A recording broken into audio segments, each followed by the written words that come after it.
Here's everything I was able to find about the OceanGate Submersible that is still missing. Let's uncover the truth.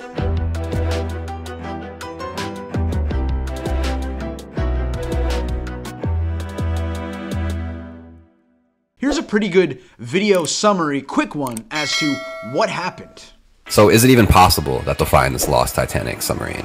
All right, so 5 really important people have just totally disappeared in the middle of the Atlantic Ocean. They were on an expedition to explore the wreck of the Titanic about 400 miles off the coast of Newfoundland. The expedition was being done in this thing called the Titan, a custom-built 22-foot carbon fiber submarine, one of only 5 in the world that could go this deep. So a typical nuclear-powered submarine has to go down about 3,000 feet. This thing has to go down 13,000 feet. So there's this company called OceanGate, and they're the ones who made the Titan. And they charge people $250K to do a 3-day expedition to see the wreck.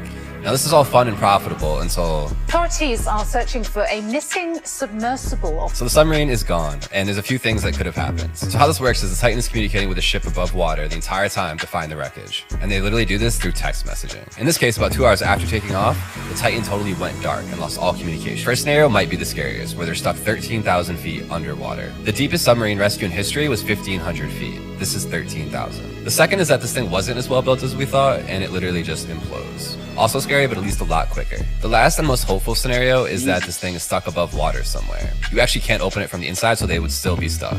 Both the US and Canadian Coast Guard are out there right now, searching with aircrafts and with sonar. We only have about 40 hours left, and at this point, all we can do is hope. So why he said they have 40 hours left is because they're going to run out of oxygen if they don't find this missing submersible. And as well, earlier this morning, June 21st, they actually were able to pick up some audio coming from the OceanGate, they allege. So let's take a listen to that audio.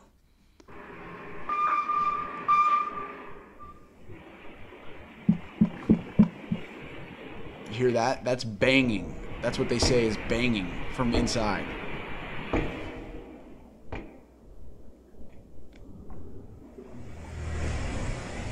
So that is a good sign that they're still alive, if in fact that is banging, which is what it sounded like. And then finally, here is the CEO, Stockton, who's actually on the boat or on the submersible with the 5-person crew. He's gone missing, and this is what he had to say about the, security and strength of the submersible before going on this journey. Rush says his submersible is one of the safest forms of transportation in the world.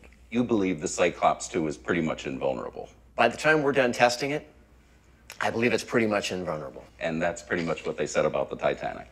That's right. And I will go on all the first dives, put my money where my mouth is.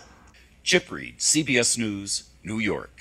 Well, he did put his money where his mouth is, and now he's gone missing. Some very dark irony there. And look, guys, I think you're going to see a lot of posts and people saying, why should we care about this? These are just rich people. After all, the tickets to go down on this submersible to try to explore and find the missing, the Titanic boat, cost $250,000 per person. So these are definitely well-to-do people on this boat, but that doesn't mean that they're not human beings with families. And I think it's still tragic and horrifying that there are potentially 5 people trapped in a submersible 15,000 feet underwater. Nobody deserves that, and I hope they get rescued quickly. Until they do, I'm going to keep covering and see what I can find.